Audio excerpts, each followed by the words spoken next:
Hello guys, welcome to my another mini blog. সবাইকে শুভ সকাল। আজকে সবার জন্য শিবরাত্রি, তো আমিও ঘুম থেকে তাড়াতাড়ি করে বিছানা উঠিয়ে নিলাম। ওঠানোর পর আমি ব্রাশ করতে যাব। ব্রাশ করার পর স্নান করতে হবে, কারণ আমরা মন্দির যাচ্ছি। তো মন্দির যাব, তো স্নান তো করতে হবে, তো লোশন লাগিয়ে নিলাম। অ্যান্ড মন্দির যাব, কিন্তু আমাদের ঘরেও শিবলিঙ্গ আছে। তো আমরা দেখলাম যে ঘরের পূজাটা কমপ্লিট, তো আমি ঘরে আগে শিবলিঙ্গকে জল ঢাললাম।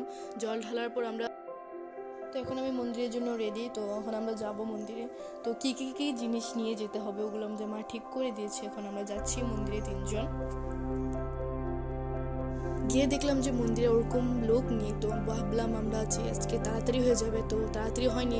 আগে অঞ্জলি দিলাম, তারপরে জলটা ঢেলে আমরা বের হওয়ার পথে দেখলাম একটা বাচ্চাকে, যেটা এত কিউট গুলুমুলু। তো এখন আমরা বাড়ি যাচ্ছি। আর যদি তোমরা আমাদের ব্লগটা দেখছো, like, comment, share and subscribe করে দিও। আর বাড়ি গিয়ে তোমাদেরকে দেখাবো গোলাপ।